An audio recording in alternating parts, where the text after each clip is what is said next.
Assalamualaikum warahmatullahi wabarakatuh. Sahabat insan mulia, kali ini kita akan membahas jelmaan-jelmaan setan.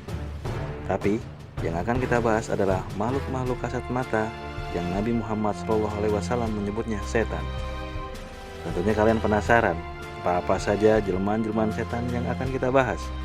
Mari kita simak. Pertama, anjing hitam. Dari Abu Dzar, Rasulullah SAW bersabda, "Jika salah seorang dari kalian berdiri sholat, jika di depannya terdapat benda setinggi sandaran pengendara unta kira-kira 50 cm, maka itulah pembatasnya. Jika pembatas itu tidak ada, sholatnya akan terpotong oleh keledai, wanita, dan anjing hitam yang lewat.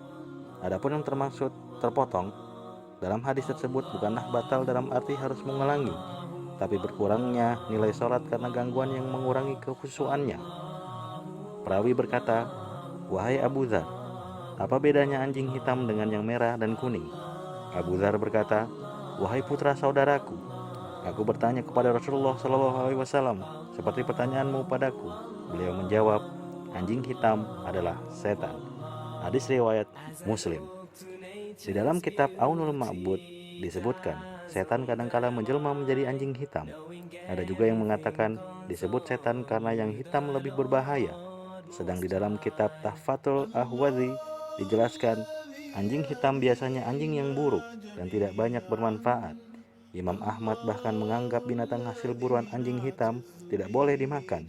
Namun, meskipun anjing hitam disebut sebagai setan, tapi jika tidak berbahaya, tidak dianjurkan untuk membunuhnya. Kedua, ular. Rasulullah SAW bersabda, "Sesungguhnya di kota Madinah terdapat jin-jin yang sudah masuk Islam. Jika kalian melihat salah satu dari mereka, maka berikanlah ia izin 3 hari. Jika dia masih terlihat setelah itu, maka bunuhlah, karena dia adalah setan." Hadis riwayat Muslim. Hadis di atas sebenarnya adalah bagian akhir dari hadis yang menceritakan seorang suami yang ketika pulang mendapati istrinya ketakutan karena ada ular. Lalu dia pun mencoba mengusir ular besar tersebut dan berhasil membunuhnya, meskipun dia sendiri juga meninggal. Saat dilaporkan, Rasulullah SAW bersabda, sebagaimana hadis di atas, ular disebut setan karena sangat mungkin setan berubah wujud menjadi ular dan menampakkan diri kepada manusia. Ular termasuk hewan berbahaya. Meski tidak semua ular berbisa, tapi ular tetap menjadi binatang yang patut diwaspadai, khususnya jika masuk rumah. Dalam hadis lain disebutkan, jika ada ular masuk rumah, cukup diberi peringatan 3 kali dengan menyebut asma Allah. Jika pergi, dibiarkan, atau boleh juga kita jauhkan dari rumah. Jika tidak mau pergi, boleh dibunuh. Ketiga, burung dara. Dari Abu Hurairah, Rasulullah SAW melihat seorang membuntuti bermain-main burung merpati, lalu bersabda, "Setan lelaki sedang membuntuti setan perempuan." Hadis riwayat Abu Dawud. Di dalam Aunul Ma'bud dijelaskan, burung dara disebut sebagai setan karena menyibukkan orang dengan aktivitas tak bermanfaat dan melalaikan dari zikrullah, apalagi jika digunakan untuk judi. Ibnu Qudamah radhiyallahu anhu menjelaskan dalam Al-Mughni 12:36, dulu Hakim Surai tidak membolehkan persaksian sahibu hamam, orang yang suka mandi di pemandian umum dengan telanjang, dan sahibu hamam yang juga suka bermain merpati. Hal itu merupakan perbuatan bodoh dan rendah, mengurangi marwah, berpotensi mengganggu tetangga karena memanjat rumah-rumah atau melempari rumah mereka dengan kerikil karena si burung hinggap di atap. Namun jika untuk diternak, diambil telurnya atau membawa surat hukumnya boleh. Mirko Al-Fatih, Sarmisko Al-Masabi. Keempat, orang yang lewat di depan orang sholat. Rasulullah SAW bersabda, "Jika ada yang lewat di depan kalian saat salah seorang dari kalian sholat, cegahlah ia.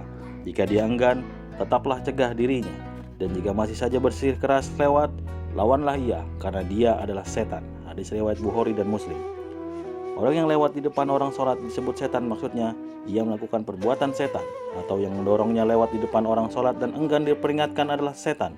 Yang perlu dicatat, maksud lawanlah ia, bukanlah mengajaknya bertarung. Jumhur ulama menyatakan peringatan itu cukup dengan tasbih atau isyarat tangan. Jika masih tetap lewat, maka hal itu tidak membatalkan sholat. Adapun gerakan ekstrim berkelahi tidaklah diperkenankan. Oleh karenanya, saat sholat hendaknya kita mendekat ke sutra atau pembatas di depan orang sholat, tembok atau tiang. Kelima, wanita pengumbar aurat. Rasulullah SAW bersabda, wanita itu datang dengan rupa setan dan berpaling juga dengan rupa setan. Jika salah seorang dari kalian melihat wanita, lalu timbul hasrat, maka hendaknya ia mendatangi istrinya, sebab hal itu akan menghentikan nafsunya. Hadis riwayat Muslim. Maksudnya bukan wanita adalah jelmaan setan. Ini adalah perumpamaan bahwa daya tarik wanita di mata lelaki itu cenderung membuatnya berpikir atau bahkan berniat melakukan hal yang tidak-tidak, seperti halnya godaan setan. Akan benar-benar menjadi setan jika si wanita adalah wanita pengumbar aurat, sebab dengan mengumbar aurat dia menjadi penggoda manusia untuk berbuat maksiat, minimal dengan melihat auratnya.